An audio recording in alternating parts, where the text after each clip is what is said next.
Bleak House by Charles Dickens, Chapter 50, Esther's Narrative. It happened that when I came home from Deal, I found a note from Caddy Jellyby, as we always continued to call her, informing me that her health, which had been for some time very delicate, was worse, and that she would be more glad than she could tell me if I would go to see her. It was a note of a few lines, written from the couch on which she lay, and enclosed to me in another from her husband, in which he seconded her entreaty with much solicitude. Caddy was now the mother, and I the godmother, of such a poor little baby, such a tiny old-faced mite, with a countenance that seemed to be scarcely anything but cap-border, and a lean little long-figured hand always clenched under its chin. It would lie in this attitude all day, with its bright specks of eyes open. Whenever it was moved, it cried, but at all other times it was so patient that the sole desire of its life appeared to be to lie quiet and think. It had curious little dark veins in its face, and curious little dark marks under its eyes, like faint remembrances of poor Caddy's inky days, and altogether, to those who were not used to it, was quite a piteous little sight. But it was enough for Caddy that she was used to it. The projects with which she beguiled her illness, for little Esther's education and little Esther's marriage, and even for her own old age, as the grandmother of little Esther's and little Esther's,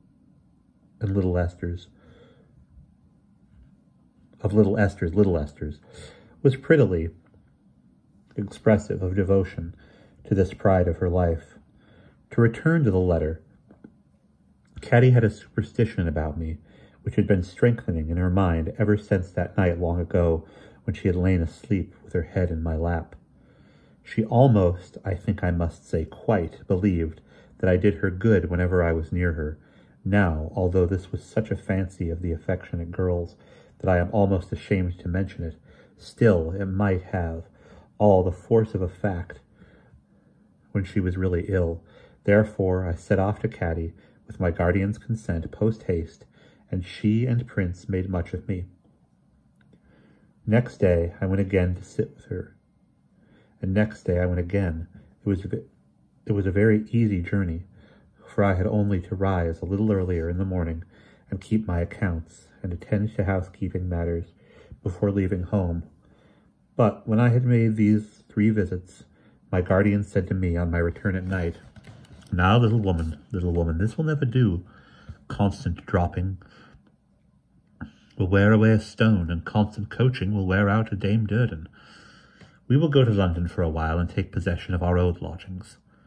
"Not for me, dear guardian," said I, "for I never feel tired." "For me, then," returned my guardian, "or for Ada, or for both of us. It is somebody's birthday tomorrow, I think." "Truly, I think it is," said I, kissing my darling, who would be 21 tomorrow. "Well," observed my guardian, half pleasantly, half seriously, "that's a great occasion, and will give my fair cousin some necessary business to transact in assertion of her independence, and will make London a more convenient place for all of us. So to London we will go. That being settled, there is another thing. How have you left Caddy?" "Very unwell, guardian. I feel it will be some time before she regains her health and strength." "What do you call some time now?" asked my guardian thoughtfully. "Some weeks, I am afraid." "Ah!" He began to walk about the room with his hands in his pockets, showing that he had been thinking as much.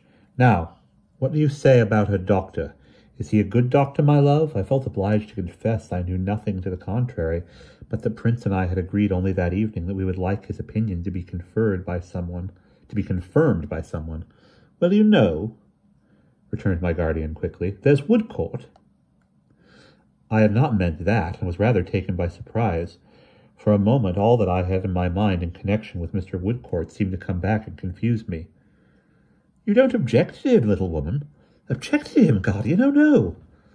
"And you don't think the patient would object to him?" So far from that, I had no doubt of her being prepared to have a great reliance on him, and to like him very much.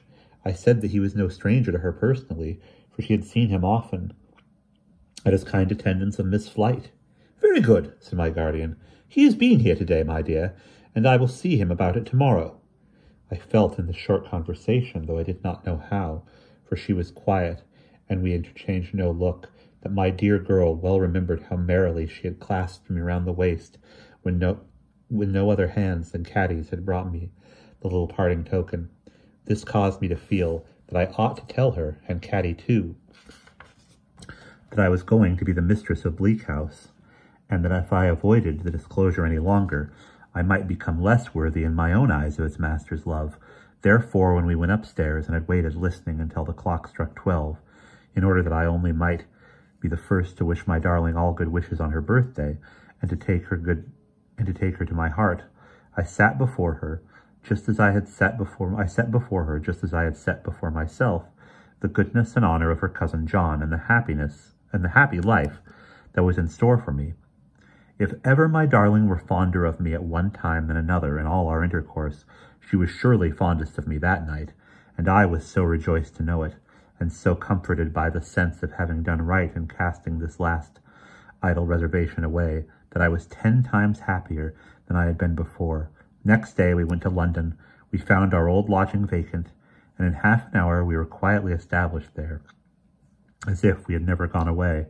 Mr. Woodcourt dined with us to celebrate my darling's birthday, and we were pleasant as we could be, with the great blank among us that Richard's absence naturally made on such an occasion.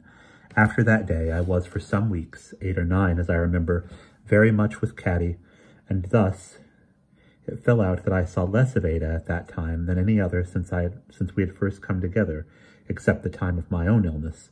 She often came to Caddy's, but our function there was to amuse and cheer her, and we did not talk in our usual confidential manner. With her husband and her poor little mite of a baby to love, and their home to strive for, what a good creature Caddy was, so self-denying, so uncomplaining, so anxious to get well on their account, so afraid of giving trouble, and so thoughtful of the unassisted labors of her husband and the comforts of old Mr. Turveydrop. I had never known the best of her until now, and it seemed so curious that her pale face and helpless figure should be lying there day after day, while dancing was the business of life. Where dancing was the business of life. At Caddy's request, I took the supreme direction of her apartment, trimmed it up, and pushed her, couch and all, into a lighter and more airy and more cheerful corner than she had yet occupied then. Every day when we were in our neatest array, I used to lay my small namesake in her arms and sit down to chat or work or read to her. It was at one of the first of these quiet times that I told Caddy about Bleak House. We had other visitors besides Ada. First of all, we had Prince, who in his hurried intervals of teaching used to come softly in and sit softly down with a face of loving anxiety for Caddy and the very little child. Whatever Caddy's condition really was, she never failed to declare to Prince that she was all but well, which I, heaven forgive me, never failed to confirm. This would put Prince in such good spirits that he would sometimes take the kit from his pocket and play a chord or two to astonish the baby, which I never knew it to do in the least degree, for my tiny namesake never noticed it at all. Then there was Mrs. Jellyby. She would come occasionally with her usual distraught manner and sit calmly, looking miles beyond her grandchild, as if her attention were absorbed by a young Borrioboolan on its native shores. As bright-eyed as ever, as serene and untidy, she would say, "Well, Caddy child, and how do you do today?" and then would sit amiably, smiling, and taking no notice of the reply, or would sweetly glide off into a calculation of the number of letters she had lately received and answered, or of the coffee-bearing power of the Borrioboola. Then there was old Mr. Turveydrop, who was, from morning to night, and from night to morning, the subject of innumerable precautions. If the baby cried, it was nearly stifled, lest the noise should make him uncomfortable. If the fire wanted stirring in the night, it was surreptitiously done, lest his rest should be broken. If Caddy required any little comfort that the house contained, she first carefully discussed whether he was likely to require it too. In return for this consideration, he would come into the room once a day, all but blessing it, showing a condescension and a patronage and a grace of manner in dispensing the light of his high-shouldered presence, from which I might have supposed him, if I had known better, to have been the benefactor of Caddy's life.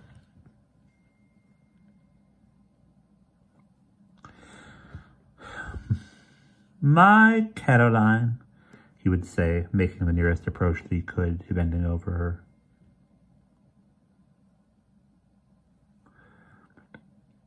"Tell me that you are better today." "Oh, much better, thank you, Mr. Turveydrop," Caddy would reply, "delighted, enchanted. And our dear Miss Summerson, she is not quite prostrated by fatigue." Here he would kiss my fingers to me. Here he would kiss his fingers to me, though I am happy to say he had ceased to be particular in his attentions since I had been so altered. "Not at all," I would assure him. "Charming! We must take care of our dear Caroline, Miss Summerson. We must spare nothing that will restore her. We must nourish her, my dear Caroline. Want for nothing, my love. Frame a wish and gratify it, my daughter. Everything this house contains, everything my room contains, is at your service, my dear. Do not," he would sometimes add in a burst of deportment, "even allow my simple requirements to be considered if they should at any time interfere with your own. My Caroline, your necessities are greater than mine." He had established such a long prescriptive right to this deportment that I several times knew both Caddy and her husband to be melted to tears by these affectionate self-sacrifices. "Nay, my dears," he would remonstrate, and when I saw Caddy's thin arm about his fat neck as he said it, I would be melted too, though not by the same process. "Nay, nay, I have promised never to leave ye. Be dutiful and affectionate toward me, and I ask no other return. Now bless ye, I am going to the park." He would take the air there presently and get an appetite for his hotel dinner. I hope I do old Mr. Turveydrop no wrong, but I never saw any better traits in him than those I faithfully record. Last of our visitors, there was Mr. Jellyby. Really, when he used to come in of an evening and ask Caddy in his meek voice how she was, and then sit down with his head against the wall and make no attempt to say anything more, I liked him very much. If he found me bustling about, doing any little thing, he sometimes took half his coat off, as if with an intention of helping by a great exertion. But he never got any further. His sole occupation was to sit with his head against the wall, looking hard at the thoughtful baby, and I could not quite divest my mind of a fancy that they understood one another. I have not counted Mr. Woodcourt among our visitors because he was now Caddy's regular attendant. She soon began to improve under his care, but he was so gentle, so skilful, so unwavering in the pains he took, that it is not to be wondered at, I am sure. I saw a good deal of Mr. Woodcourt during this time, though not so much as might be supposed. For knowing Caddy to be safe in his hands, I often slipped home at about the hours when he was expected. We frequently met, notwithstanding. I was quite reconciled with myself now, but I still felt glad to think that he was sorry for me. And he was sorry for me, I believed. He helped Mr. Badger in his professional engagements, which were numerous, and had as yet no settled projects for the future. It was when Caddy began to recover that I began to notice a change in my dear girl. I cannot say how it first presented itself to me, because I observed it in many slight particulars, which were nothing in themselves, and only became something when they were pieced together. But I made it out, by putting them together, that Ada was not so frankly cheerful with me as she used to be. Her tenderness for me was as loving and true as ever. I did not for a moment doubt that, but there was a quiet sorrow about her which she did not confide to me, and in which I traced some hidden regret. Now I could not understand this, and I was so anxious for the happiness of my own pet that it caused me some uneasiness, and set me thinking often. At length, feeling sure that Ada suppressed this something from me lest it should make me unhappy too, it came into my head that she was a little grieved for me by what I had told her about Bleak House. How I persuaded myself that this was likely, I don't know. I had no idea that there was any selfish reference in my doing so. I was not grieved for myself. I was quite contented and quite happy. Still, that Ada might be thinking, for me, though I had abandoned all such thoughts. Of what once was, but was now all changed, seemed so easy to believe that I believed it. What could I do to reassure my darling, I considered then, and show her that I had no such feelings? Well, I could only be as brisk and busy as possible, and that I had tried to be all along. However, as Caddy's illness had certainly interfered more or less with my home duties, though I had always been there in the morning to make my guardian's breakfast, and he had 100 times laughed and said there must be 2 little women, for this little woman was never missing, I resolved to be doubly diligent and gay. So I went about the house, humming all the tunes I knew, and as I sat working in a desperate manner, and I talked and talked morning, noon, and night, and still there was the same shade between me and my darling. So, Dame Trot, observed my guardian, shutting up his book one night, when we were all 3 together. So, Woodcourt has restored Caddy Jellyby to the full enjoyment of life again. Yes, I said. And to be repaid by such gratitude as hers is to be made rich, guardian. I wish it was, he returned, with all my heart. So did I, too. For that matter, I said so. Aye, we would make him as rich as a Jew if we knew how. Would we not, little woman? I laughed as I worked, and replied that I was not sure about that, for it might spoil him, and he might not be so useful, and there might be many who could ill spare him. True, said my guardian, I had forgotten that. But we would agree to make him rich enough to live, I suppose, rich enough to work with tolerable peace of mind, rich enough to have his own happy home and his own household gods, and household goddess too, perhaps. That was quite another thing, I said. We must all agree in that. To be sure, said my guardian, all of us. I have a great regard for Woodcourt, a high esteem for him, and I have been sounding him delicately about his plans. It is difficult to offer aid to an independent man with that just kind of pride which he possesses, and yet I would be glad to do it if I might, or if I knew how. He seems half inclined for another voyage, but that appears like casting such a man away. It might open a new world to him, said I. So it might, little woman, my guardian assented. I doubt if he expects much of the old world. Do you know, I have fancied he sometimes feels some particular disappointment or misfortune encountered in it. You never heard of anything of that sort? I shook my head. Said my guardian. I'm mistaken, I dare say.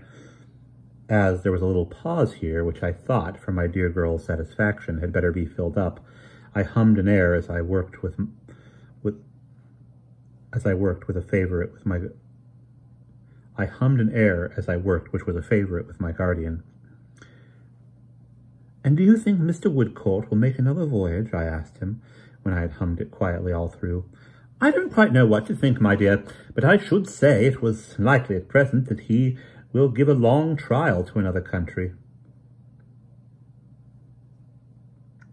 I am sure he will take the best wishes of all our hearts with him wherever he goes, said I, and though they are not riches, he will never be the poorer for them, guardian, at least. Never, little woman, he replied. I was sitting in my usual place, which was now beside my guardian's chair. That had not been my usual place before the letter, but it was now. I looked up at Ada, who was sitting opposite, and I saw, as she looked at me, that her eyes were filled with tears, and that tears were falling down her face.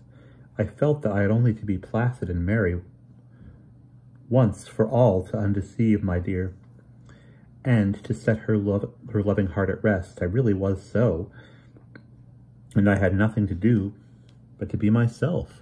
So I made my sweet girl lean upon my shoulder, how little thinking what was heavy on her mind, and I said she was not quite well, and put my arm about her and took her upstairs. We were in our own room, and when she might perhaps have told me what I was so unprepared to hear, I gave her no encouragement to confide in me. I never thought she stood in need of it. Oh, my dear good Esther, said Ada, if I could only make up my mind to speak to you and my cousin John when you are together. Why, my love, I remonstrated. Ada, why should you not speak to us? You surely don't forget my beauty, I said, smiling. What quiet, old-fashioned people we are, and how I have settled down to be the discreetest of dames. You don't forget how happily and peacefully my life is all marked out for me, and by whom? No, never, Esther. Then why, my dear, said I, there can be nothing amiss, and why should you not speak to us? Nothing amiss, Esther, returned Ada. Oh, when I think of all these years, and of his fatherly care and kindness, and of the old relations among us, and of you, what shall I do? What shall I do? I looked at my child in some wonder, but I thought it better not to answer, otherwise than by cheering her, and so I turned off into many little recollections of our life together, and prevented her from saying more, when she lay down to sleep, and not before I returned to my guardian to say good night. And then, when she lay down to sleep, and not before I returned to my guardian to say good night. And then I came back to Ada, and sat near her for a little while. She was asleep, and I thought, as I looked at her, she was a little changed. I had thought so more than once lately. I could not decide, even looking at her while she was unconscious, how she was changed, but something in the familiar beauty of her face looked different to me. My guardian's old hopes of her and Richard arose sorrowfully in my mind, and I said to myself, she has been anxious about him, and I wondered how that love would end. When I had come home from Caddy's while she was ill, I had often found Ada at work, and she had always put her work away, and I had never known what it was. Some of it now lay in a drawer near her, which was not quite closed. I did not open the drawer, but I still rather wondered what the work could be, for it was evidently nothing for herself, and I noticed as I kissed my dear that she lay with one hand under her pillow so that it was hidden. How much less amiable I must have been than they thought me, how much less amiable than I thought myself, to be so preoccupied with my own cheerfulness and contentment as to think that it only rested with me to put my dear girl right and set her mind at peace. But I lay down, self-deceived in that belief, and I awoke in it next day to find that there was still the same shade between me and my darling. And that is the end of chapter 50.